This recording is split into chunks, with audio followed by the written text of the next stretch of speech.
Hey everyone, thanks for coming back. Up next, we have Lisa Forte. Did I pronounce your surname correctly? You did, well done. It means loud. It actually also means strong. Can I just say for the record? Yeah, loud and strong. Awesome. So thanks for coming on, Lisa. So why don't you just give a little bit about yourself and what it is you do? Okay, so I left the police a couple of years ago in one of the cybercrime units, and I set up my own company, and we sort of specialize in social engineering, insider threats, things like that, and also sort of running crisis simulations, so rehearsing a cyber attack for the board and things like that, which is always really good fun. So that's sort of what we do. Awesome. And the name of your company is pretty interesting. So how did that actually come about? To be honest, I wish there was like this amazing story behind it, but it was actually an accident, because when I was forming the company, I couldn't think of a name, and all the names I sort of thought, oh, that's sort of boring, playing around with things. And it just so happened that that day I was reading New Scientist, the magazine, and in there was an article about some research that had been done by a university.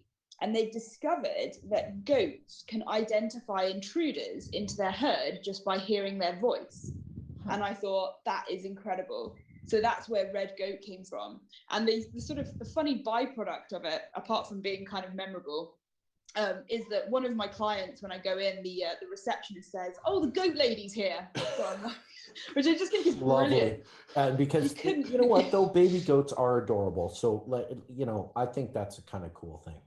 Exactly. And I mean, being called the goat lady is just literally a dream come true, really. So that's awesome. And I mean, your company tackles something that I personally worry about a lot in my role is around insider threats. So do you want to maybe dive in a bit more some of the things you've perhaps seen?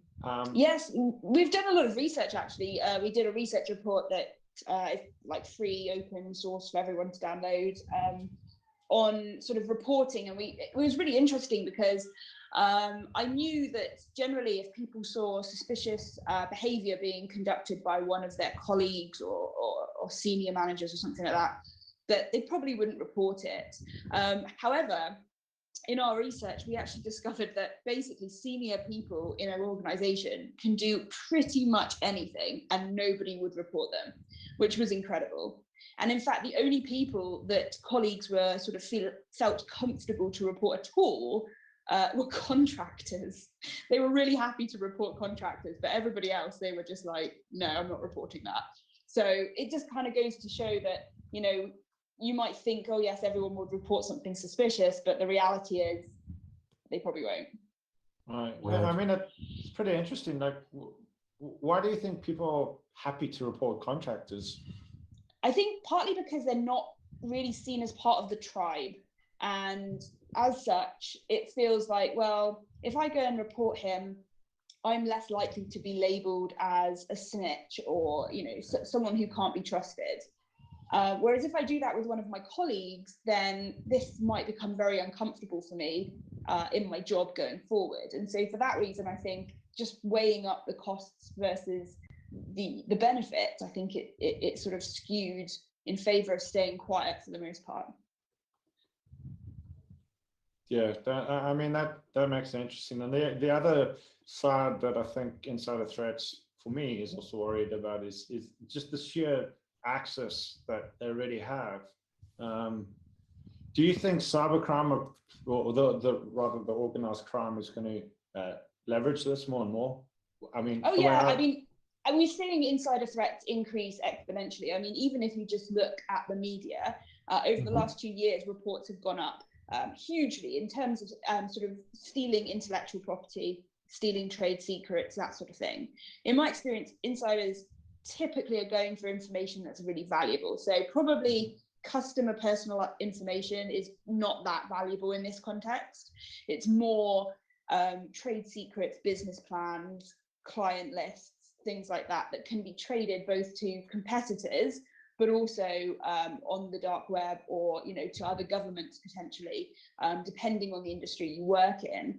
And I think the reason we've seen such an increase is, if you think about it, back in the day, if you wanted to go and steal information from your employer, you would have to go and find the paper record, photocopy it, put it in your bag, then somehow get it physically to somebody else. Now it's as simple as taking a photograph on your phone of the screen and then sending that through a message almost instantly to anyone in the world, really. Yeah. You know, and it's so powerful because the amount of data that can be stolen now boggles the mind. You know, and recently there was a U.S. indictment handed down of he was an American citizen, but he was of Chinese descent.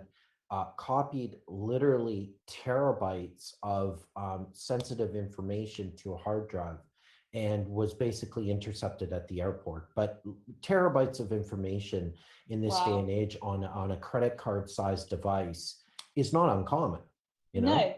And it's so quick as well. And what's amazing to me is that, you know, why the USB ports weren't disabled by a group policy object or a piece of third-party software is really beyond me. I mean, this seems to be like really basic. Are you encountering these sort of basic failures of security like on a regular basis? Yeah, I mean, it is pretty. They're often very basic things that are, you know, sort of gotten wrong. I think one of the problems we have is that for years and years and years, companies especially have wanted this really open, kind of welcoming atmosphere for their staff. You know, they want everything open and sharing and so on and so forth, right? And I think, you know, that's a lovely sentiment. However, it kind of does run counter to security in some situations. And even if you've locked everything down, you know, I walk around some of my clients who are banks and they've got all their staff with their personal mobile phones sitting on the desk. Yeah. So if you think about it, if you're picking up your phone and you're videoing or photographing the screen, what's going to detect that other than other members of staff? Yeah, yeah.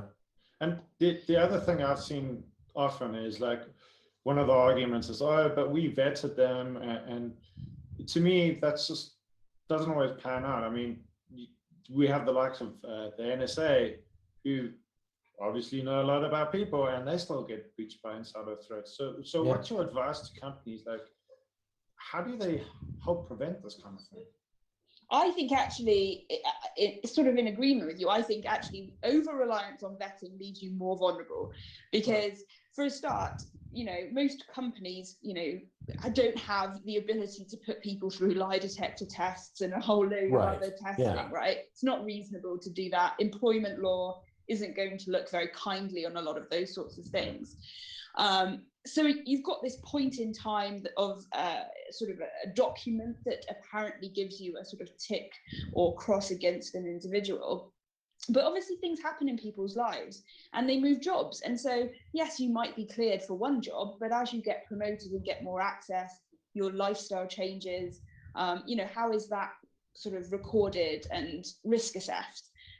So I think actually if you're over-reliant on initial vetting, you're probably more vulnerable overall. Yeah, I think that's a really great point. And then also the revisiting of the vetting too, like circumstances change, like you said, you know, and, you know, person could be going through ugly domestic matter or fall into debt. All sorts of things could change their risk profile. And, you know, if you're assessing that only on a 5-year cycle for secret clearance or DV clearance, as you call it in the UK, you know, you could miss an insider threat for years. Well, exactly. And I mean, that was the problem with Edward Snowden, wasn't it? I mean, their vetting was fine, but there were lots of other things that were flagged up through different departments that weren't brought back to the central department that deals with this sort of clearances. That had they done that, they would have known well in advance that this was a big red flag. So also they needed a security guard that really liked Katy Perry and would say, oh man, you got a Katy Perry bootleg there? That's awesome. I'd like to listen to it. That's not Katy Perry. Blam, blam, blam. Yeah. So the Edward Snowden thing also raises another question. Is like, so Edward Snowden wasn't a direct employee of the NSA, if I remember. Yeah. So how does that actually bring into things as well? How do you vet contractors? I think it's very difficult, and I think one of the things that companies are starting to realize, and I think more so in the US than in Europe, but it is filtering down in the culture in Europe as well, is that actually when you hire a third party, you're relying on them having vetted their staff, who then come into your organization. Yeah. And actually, some of the projects are rushed through. So the vetting is rushed through as a result as well. And I think, naturally, there's going to be mistakes. And certainly for clients that generate a lot of intellectual property or sort of financial houses, I think there's a very, very serious risk here that this information could be exfiltrated. Does a lot of this crime, though, Lisa, from the UK law enforcement? I know, like, the Americans have a very open system. They have the public access to court records system and regular press releases on espionage-related stuff and cybercrime-related stuff. In the UK, this seems to be very close hold. Is there a lot of stuff that's going on that isn't reported or doesn't make the news and is handled, in the British tradition of hush-hush? Potentially. I think the other problem in the UK, certainly when I was in law enforcement, one of the problems that we had was that people just weren't reporting cybercrime. And I think if you think about it for a moment, if an insider stole information that wasn't personally identifiable information, there would be no actual obligation to report to anybody. Right. Okay. You don't have to report it to the ICO. So if you lose R&D, the secret Death Star plans. Exactly. Yeah. If you lose that, is it better to stay quiet? I mean, from your share prices perspective, I'm not sure you'd want to announce that someone has stolen that. And I think, if you look at the companies that have had insider threats manifest and this become public, they've had hugely devastating effects to their share price and to their public reputation, almost more so than if it had been an outsider attacking them. So are you familiar with the Morrison's case? Not in great detail, but yes, I am. So the idea there is, and I love this case because I think it's probably the coolest thing. So you have a person that's dealing drugs at work, right? Yes. Ostensibly a criminal matter, right? However, in order to, I guess, repay the drug debt, the individual has been stealing sensitive information from the company's payroll system. Okay. Yes. So now you have an ICO privacy investigation because the sensitive data was lifted, right? Yes. So Morrison's decides that they're not going to settle with the employees who launch a class action saying, hey, this drug dealing criminal guy sold our data to fuel his drug empire desires. We're suing you. Morrison turns around and says, no, we're not. We're going to go to court. They go to court. They lose. They go to the Court of Appeals. They lose. I think the matter is going to be solved sometime in 2020 or 2021 in front of the Supreme Court. The problem here is we have an issue now where if Morrison's is held accountable for the actions, the criminal actions of an employee, at that point, we're blowing privacy out of the water because now we need to monitor our employees' behavior for criminal activity. I just want to add, sorry, I think it's also really important to this to add that employee had already access due to his job to that information. Sorry, Lisa, he was an auditor, right? I think it was a conflicted auditor. So yeah, interesting point though about class action. We don't really know about class action in the UK much, apart from what we read that's happening in the US, because class action is a pretty knee-jerk reaction to any major incident whereby lawyers will pile on everybody that's involved and go, hey guys, let's club together and sue the shit out of the company. But I think what we find with class action is that the people at the very end of it, i.e. the victims, generally get pennies. I want to hear Lisa's thoughts on this one, because I think the juxtaposition of criminal and privacy and holding the business accountable is kind of a neat area where I think you might have some great insight. Yeah, so I think traditionally, and I studied law at university. I did a master's in law, in law is sort of my thing. Generally speaking, if during the course of employment, whilst you're actually on duty, as to speak, you do something, then traditionally in the UK, employers would be vicariously liable for those acts. Right. And the only way you would get out of that is if you could prove that the employee was effectively off on a frolic of his own somewhere else, and you had no knowledge or reasonable belief that you could detect it, sort of thing. The problem here you wouldn't is suspect that Mike was running a drug empire from his company. No, but you might be able Sorry, to Mike. have reasonably detected that Mike was doing some abnormal things and potentially exfiltrating data. That could be something that would be within your control. Okay.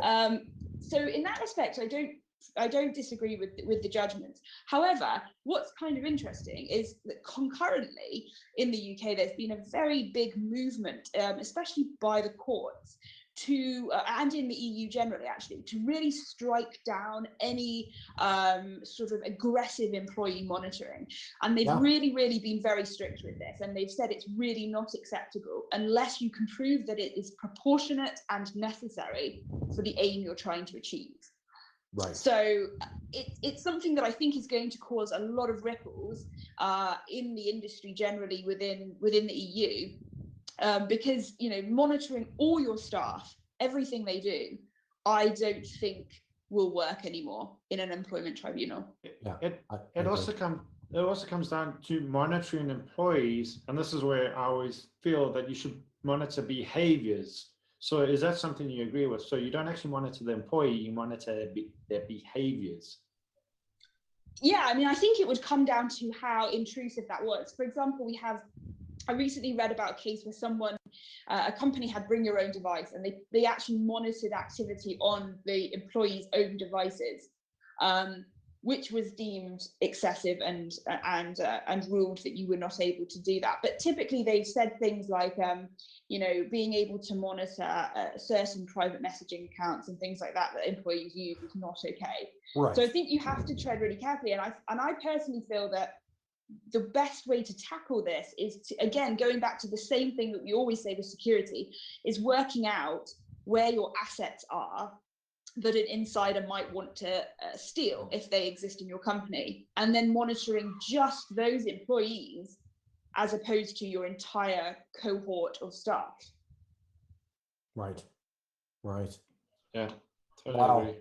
So much to get our heads around on this, Lisa, and I could talk to you about like this forever because of that law enforcement background and that understanding of the UK law.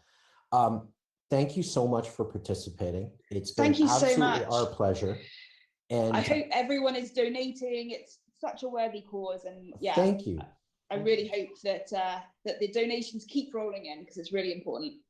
Yeah, we're sitting at 5,000 now, and if we can get to 5,255, a challenge from Al Jaffe Day Security is he will donate 1,000 quid to our cause. So thank you so much for reminding us that donations are why we're doing this, because at this point, we're not really sure why we're doing this. All right. Thank you so much for having me. Thanks, Lisa. Thank you. Cheers.